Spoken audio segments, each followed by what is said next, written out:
A long time ago, there was a storyline in which the X-Men and the Guardians of the Galaxy teamed up and gained brand new powers. Today, we're going to tell you the story of Black Vortex. This is the Comicstorian channel where I take some of your favorite trade paperbacks and single issues and I break them down into digestible bites to help you understand what is going on. We give you a synopsis of the storylines so that you can understand the story a little bit better, but still buy it, gaining more context, or you can go out and buy the next issues and know what happened in the storyline prior. All alterations to the panels, text, and images are to prevent copyright problems, and all art is owned by its respective companies. Now today is going to be a classic full story. Black Vortex took place in a weird time in Marvel's history in which a new alien element known as the Black Vortex was introduced, and various characters gain cosmic powers. At the end of the video, if you enjoy this type of content, consider hitting that bell and joining the Comicstorian army by turning on your notifications. And let's get into Black Vortex.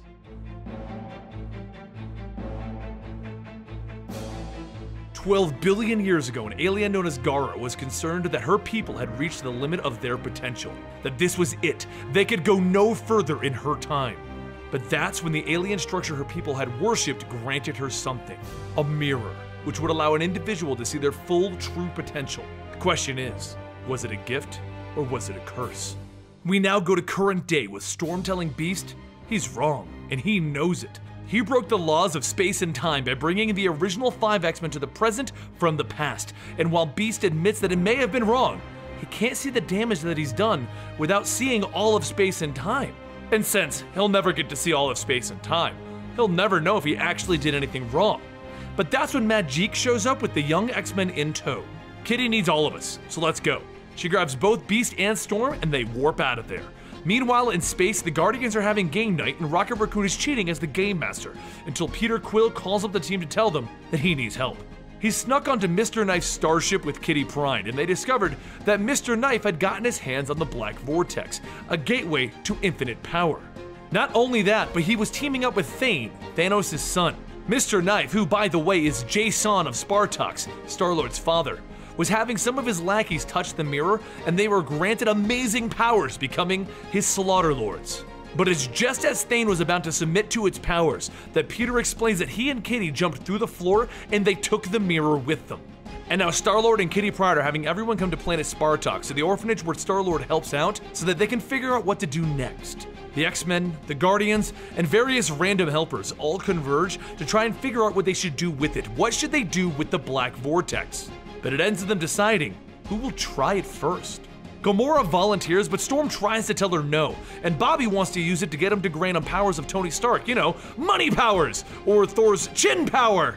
Even Captain Marvel argues that maybe they should use it, but Storm defiantly tells everyone we need to destroy the Black Vortex. We can't mess with this power. That's when a booming voice behind all of them tells them the Black Vortex is not theirs to destroy. The Slaughter Lords have arrived. Everyone jumps in ready to fight with Captain Marvel blocking the first of their attacks, and then Gamora leaps in to move towards the mirror. In the confusion of the fight, Storm asks Star-Lord where the mirror went, and Star-Lord's ship, Lydia, tells them that Gamora had it, but no one can pick her up now. That's because she's been granted cosmic powers by the Vortex. Using her new powers, she manages to dodge every attack and injure all of the Slaughter Lords, making her the champion of the fight. Seeing their chance, Storm tells the X-Men to get the heck out of there, and Jean asks if they should take the Black Vortex with them. Bobby enthusiastically says, hell yes! Drax, on the other hand, thinks that perhaps they should smash it and aid their fellow warrior in battle. Star-Lord quickly corrects him.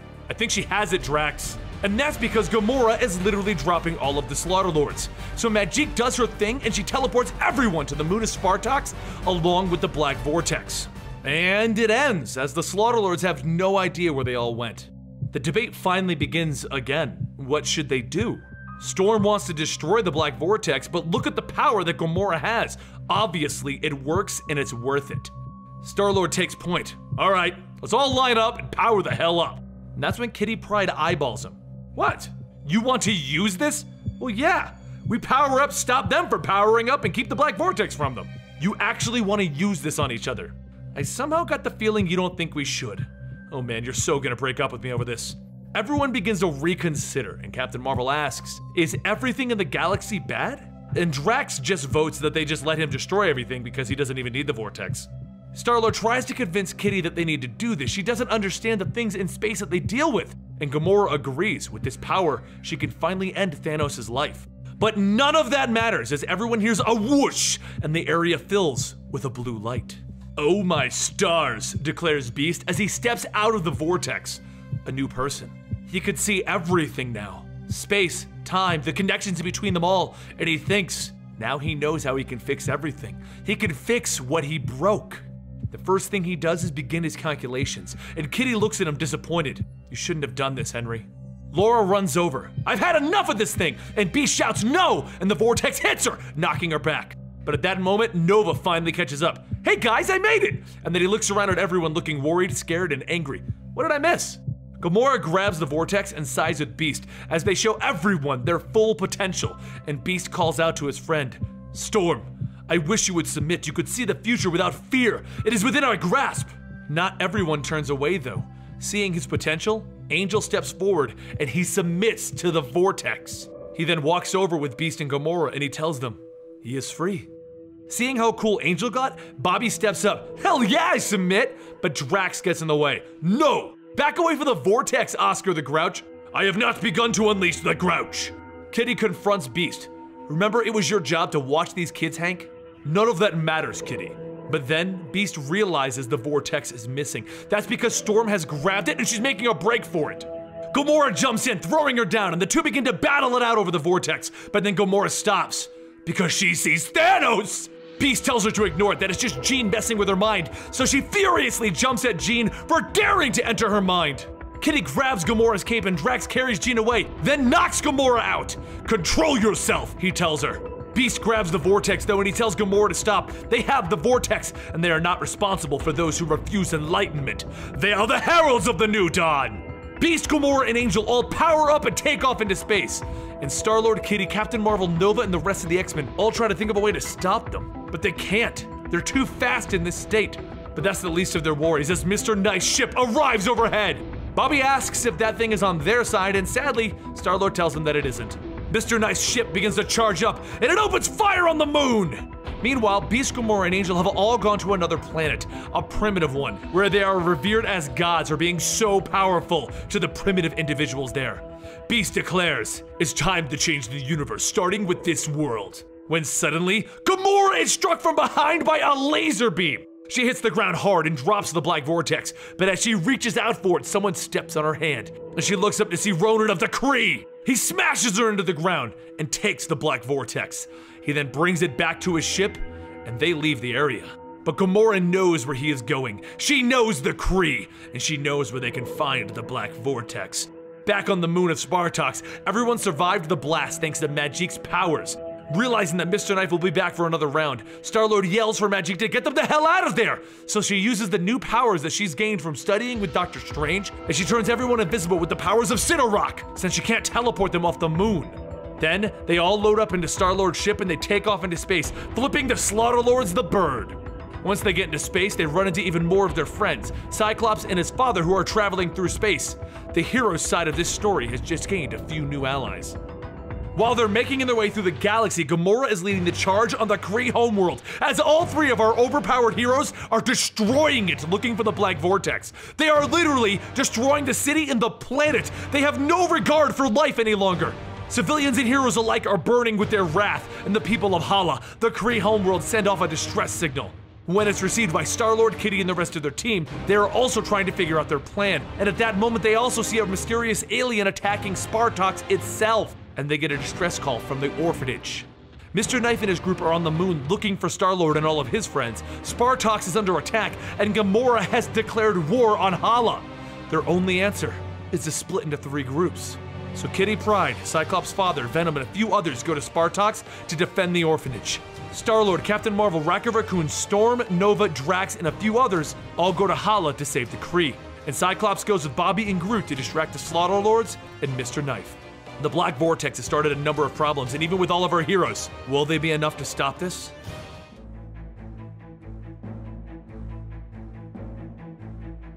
But at the start of our part 2, they've already failed, as Mr. Knife's Slaughter Lords have already knocked all 3 of them unconscious and taken them prisoner. So let's follow Star-Lord to Hala to stop the cosmic beings from destroying the Kree homeworld. The fight between Gamora, Beast, Angel, and the Accuser Corps is interrupted by Captain Marvel, Nova, and Drax coming to their rescue, while Star-Lord, Storm, and Jean all go down to speak with the Supreme Intelligence, a giant head that deems the fate of the Kree. As they walk into the main chambers, Ronan is requesting the Accuser Corps be allowed to pull back from the battle and have them all submit to the Black Vortex. But the Supreme Intelligence refuses this. His decision will stand. Star-Lord tries to butt in, informing Slimer, as he puts it, that this is a big mistake. Hala is engulfed by flames and they need the power of the Black Vortex if they have any hope of winning. But the Supreme Intelligence still refuses, telling them that he has 10 billion minds and he knows of the Black Vortex. They cannot use it. They currently hold the Kree fleet likelihood of survival at 32%, but if they use the Vortex, it will be a abysmal 2%. So enough of this. Leave the Vortex here and leave the Supreme Intelligence's chambers. Meanwhile, on Spartox, Kitty Pryde, Venom, and their team arrive at the orphanage to try and see what's threatening the orphanage, only to be introduced to their own cosmic-powered being. She explains that she is Gara, the last of the Viscardi, and she is here to destroy the Black Vortex. Now where is it? Back with Star-Lord and Ronan, Star-Lord has an idea. Ronan, would you submit to the Vortex if you had a chance? Ronan gives Peter Quill a stern look. Gotcha. Well, I'm gonna go embarrass myself for a good cause, so just be ready to make your move. He runs back in shouting, I'm gonna be the king of the cosmos, baby! Black Vortex, here I come! And he jumps on it until the accusers escort him out the room, and he shouts, You'll never take me alive, accusers! But while the guards are distracted, Ronan slips back in, and he becomes Ronan of the cosmic powers! Meanwhile, across the galaxy, Thane, Thanos' son, has returned to his flock, his people, to find them all dead. He swears that he will have his revenge on whoever did this. And back on Hala, Gamora, Angel, and Beast are going to town, wrecking the Accuser Corps at every turn. They've stopped caring about the Black Vortex because Beast is about to complete all of his calculations of what is the space-time continuum and how he broke it. That is until Ronan of the Accuser Corps arrives with his new power set. Seeing a potential problem, Beast calls out for them to remove Ronan before he can stop Beast's replica of space-time. Because once he finishes this device, all possibilities will be in the palm of their hands. So Gamora jumps in to battle Ronan, two overpowered individuals, except Gamora also has a powered-up Angel on her side, and she begins to burn Ronan with the fire of the Black Vortex, until Ronan hits Angel over the head with his hammer. But it's all for nothing as Beast's device is now complete, and he literally sees the fabric of space and time, and he sees that he broke it when he brought the young X-Men to the future. Horrified by his own actions, he rockets off into space, asking, How did I become such a monster? Seeing Beast leave, Gamora grabs Angel and they chase after him, telling Ronan, this isn't over. Ronan returns to Hala, the savior who kept the enemy away, but the Supreme Intelligence banishes him from the planet for disobeying. So Star-Lord, Captain Marvel, and Jean Grey all go back to the Supreme Intelligence to get the Black Vortex back, but he has no intentions of parting with it. As a matter of fact, they should be more concerned with the fact that the Earthlings have declared war on Hala. The argument begins about who started what, because while their attack on Hala was wrong, they were attacking the Accuser Corps because originally they attacked them. If the Supreme Intelligence would just allow them to take the Black Vortex back, they can handle this. But once again, he refuses, and he tells them that they need to leave Hala at this moment. So, Peter Quill opens fire on the Accuser Corps, because he'll be damned if they're gonna leave without the Vortex. While Star-Lord, Captain Marvel, and Storm are fighting the Corps, Nova makes a break for it, grabbing the Vortex and flying out of the palace. Cue the Indiana Jones music, I got this, he shouts, smiling as he goes. But as he enters orbit again, he sees the massive ship of Mr. Knife right in front of him. Okay, now cue the sad Indiana Jones music. The ship blasts him hard while the Slaughter Lords fly in to grab the Vortex. But back on the surface of Hala, Star-Lord shouts out to his team. You know, it occurs to me now that we should have come up with a better getaway plan. Really? Captain Marvel says as she lifts an accuser off the ground. What's wrong with this one? Oh god, I'm starting to sound like Spider-Man. Then Drax helps with his wit. We are outnumbered and outpowered. If we get out of this room, we still have an entire planet to escape from. And we are in dire straits. Drax, she knows she was being sarcastic. I do not like sarcastic. It comes down to one move from Jean, and she does something she's never done before. She pushes out a psychic overload, taking out the entire Accuser Corps. Meanwhile, back in space, Nova is trying to catch up to the Slaughter Lords. Not cool, not cool, not cool! He throws his boosters into overdrive and he finally begins to catch up to the Slaughter Lords, but just as he's going in to grab the Black Vortex, the Slaughter Lord stops short and he goes past it, and then he gets shot in the back, knocking off his helmet. Both he and the helmet begin to fall to the ground with Sam panicking. And up in Mr. Knight's starship, it's time for his plan to commence. All hail the mighty Kree Empire. And he begins to open fire on the entire planet. Sam catches his helmet just before he hits the ground, and he looks up to see the shots coming right at him. Oh, come on! Meanwhile, Star-Lord and everyone on the planet have made their way to the docking bay, and they're trying to take off, but there are explosions going off all around them. And Sam is screaming that he's trying to get off the planet ASAP, because the entire planet is breaking apart. Mr. Knife just destroyed the Kree homeworld! Star-Lord is pushing his ship to the limits, trying to pull out of the explosion radius, pushing it with everything! And they do it. Everyone is in shock though. How could this happen? They lost an entire planet. But before they can really even cope with that, they ask, where is Nova and the Black Vortex? Meanwhile, Nova did manage to get away with the Black Vortex. Across the galaxy, Majik warps Rocket Raccoon onto a planet where the cosmic-powered heroes are sitting, Gamora, Beast, and Angel. Rocket walks over to them and asks Gamora if she's even in there any longer. Funny, Rocket. You're freaking me out, Gamora. You never find me funny. That's our thing. So I'm gonna go talk to the big blue furry guy. He walks over and he sees Beast in tears. Hey there, Blue Earther. What the hell is wrong with you? I may have single-handedly destroyed space and time. Huh? Sucks to be you then. But while Rocket is, trying to help, Majik asks Gamora for help. The three of them need to work with the X-Men and the Guardians because this whole Black Vortex thing needs to stop. Then, the entire planet is hit with the force of the exploding Hala. What was that? Rocket asks. Hala. What about it? It's no longer there. It's been wiped out. Gamora turns to Majik. You have our help. We need to see if our friends are even still alive, and then find whoever did this. Meanwhile, Bobby, Cyclops, and Groot are all locked up in Mr. Knife's ship. I am Groot. This is a nightmare. Leave him alone, Bobby. I am Groot. You are annoying. As you can see, it's going very well for them. But back with Nova, once he finally wakes up, he grabs the Black Vortex and he looks into it. He sees the potential that he has. But unlike everyone else, he has a mentor he can look up to, someone who gained ultimate power, and it destroyed him, Richard Rider. So Nova easily turns down the power and he takes the Black Vortex back to Earth while he figures out what he's going to do with it. He tries to call Vision from the Avengers for help, but Vision's a little busy right now. And then, the Collector arrives. He's heard of the boy who got the Black Vortex, and he would like to add these to his collection. Sam throws on his helmet and he races into space trying to avoid the Collectors. He thinks to himself that there is one place where he can probably find some friends, and that's Spartox. They left some people there. So he goes for the planet, and as he grows closer, Gara on the planet's surface with Kitty and them sense his approach, and she takes off into space to meet with him. But Nova is going so fast that he doesn't see where he's going, and he ends up on a ship as it enters Spartox orbit. Thane's ship. And Nova just brought the Black Vortex to Thane, Thanos' son. Seeing the Black Vortex within his grasp, Thane jumps towards Nova, swinging and pushing the kid down. And then he takes the Vortex, and he submits to it. As Star-Lord calls on Nova to alert him that the team isn't on Spartox, Thane stands before him, cosmically powered up. I am no longer Thane, son of Thanos. He is Thanos, father of Thane!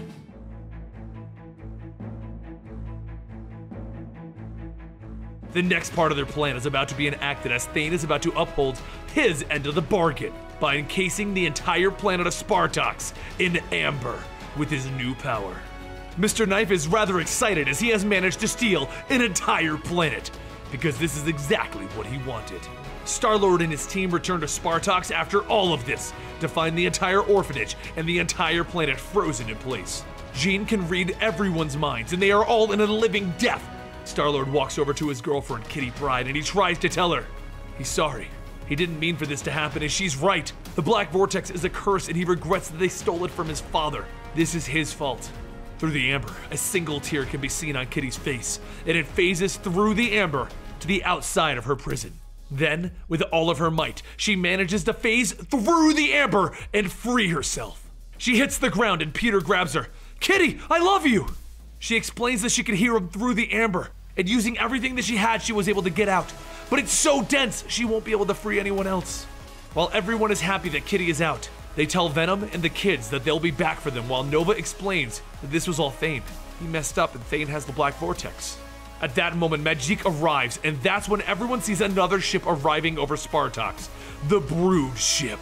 Mr. Knife is offering Spartox to the Brood, an ancient insect race feared throughout the galaxy with no known origin. The Brood begin their assault on the planet by sending smaller Brood down to the surface to chew through the amber and bury eggs into the victims' heads. Beast is the one who puts it together, and he tells everyone that they need to stop this, and that's when the Slaughter Lords appear, Mr. Knife's personal, cosmically powered bodyguards. Meanwhile, Cyclops, Groot, and Iceman are all Mr. Knife's prisoners on his ship, and Cyclops is beginning to get a psychic vision of his father, telling him that it's time to get out. Using his heat vision, he can see a fingerprint on the keypad and he opens their cells, and they run right into the enemy army. So they dive into the side room where they find the Black Vortex is being kept. They don't have an option, and after much debating, they all decide that they will step into the Black Vortex. We now have 3 more heroes with cosmic powers: Cosmic Cyclops, Cosmic Groot, and Cosmic Iceman. They grab the Black Vortex and drop all of Mr. Knife's army, and they get off the ship and into space, where they see all of their friends battling against the Slaughter Lords. Captain Marvel sees them and she takes the Black Vortex, telling them that Kitty Pryde has some plans for this, and they should probably join this fight. She begins to take off for Kitty, and the Slaughter Lords hit her in the back, forcing her to drop the Black Vortex, and that's when Thane flies past her, going for it, followed by Mr. Knife. They all fly at blistering speeds until Mr. Knife's floating fortress gets in the way, catching the Black Vortex and forcing Captain Marvel to crash land into it. Mr. Knife then uses his tech to make multiple versions of himself, all shooting at Captain Marvel, as she lands in front of the Black Vortex, looking at her potentially cosmically powered self. And Captain Marvel says, "No!" She launches into the air and manages to stop Mr. Knife just as Thane joins them on the surface. He points his power at Captain Marvel, attempting to encase her in amber, but she grabs the Black Vortex and uses it to reflect his power back at him, aiming it at Mr. Knife, sealing him in the amber. To make things even more interesting, Gara, a cosmically powered alien who's been chasing the Black Vortex, lands right in front of both Thane and Captain Marvel. With a single movement of her hand, she throws Thane into space, and Captain Marvel says, "Screw this!" as she launches back into space. She flies as fast as she can back to the surface of Spartox, where Kitty, Star-Lord, and all of the non-space flying heroes are, followed by Gara demanding the Black Vortex. She then hits everyone with her power, throwing the Black Vortex off yet again, and this time it lands in front of a young Jean Grey. She looks at it knowing that she'll need to save everyone, and she prepares to submit to its power even if it means losing herself and possibly becoming a villain again, just like the previous Jean Grey did with the Phoenix. Until Star-Lord stops her. "Jean, it doesn't have to be you this time." Then Star-Lord looks into it and he sees his potential, his future, and it would force him to lose Kitty Pryde. He can't do it, he turns away from it as well. Gara walks over to the Black Vortex and tells everyone to look on and see. She shows them her planet, the one she herself killed in her greed, and she tells them that she needs to destroy the Black Vortex to prevent this from happening again. Kitty pleads with her though, they need it to save Spartox, and Gara asks her, "Would you save Spartox at the expense of another planet?" Imagine what having the Black Vortex around could do to the entire galaxy. Imagine what would happen if one of you became crazy with power. Who is strong enough to submit to the Black Vortex and keep it under control? Kitty Pryde is the one who steps up. It has to be me. I hate space, I don't want cosmic powers. This is so not my jam. I'm the last person who wants to do this, so it has to be me. Gara tells her to step forward and Star-Lord runs over. "Kitty, no!" She apologizes. She has to. With the planet of Spartox in amber, and with her friends battling against the Slaughter Lords, and with a cosmic being willing to destroy the Black Vortex in front of her, Kitty Pryde steps up and submits.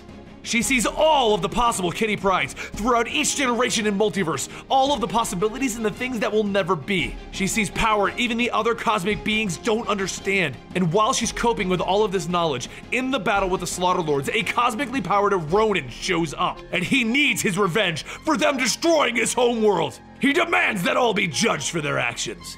While this is happening, Kitty Pryde reaches out and grabs the planet of Spartox, and she begins to phase the entire world out of existence, removing it from its amber prison. Star-Lord smiles as he realizes the girl that he loves just resisted the power of the Black Vortex, and everyone on the planet is happy to be out of their amber prisons. Everyone is now on the planet Spartox looking at the Black Vortex. Half the team is currently cosmically powered, and the other half denied the power of the cosmics. And Gara offers them one last thing, a way out. They can give up their powers and go back to normal. She warns them though, the Celestials may come looking for them one day, and the Vortex will not completely change them back. No one can walk away completely unchanged. Iceman, Groot, and Cyclops all come to an easy decision, to change back to normal. Gamora considers anyone wanting to change back to be a fool, and she wishes to stay this way, and Angel agrees with her. Beast decided to change back so that he can work towards what he broke in the time stream, and so they are changed back. Groot and Bobby get a complete makeover and they look better, but Cyclops goes back to the way he once was. Jean reads his mind and can tell the Vortex changed his heart. And Kitty, well, she kept her powers. With that, Gara took the Black Vortex and she headed off to parts unknown to dispose of it alone, while everyone loaded back up on the Guardian ship to head back to Earth.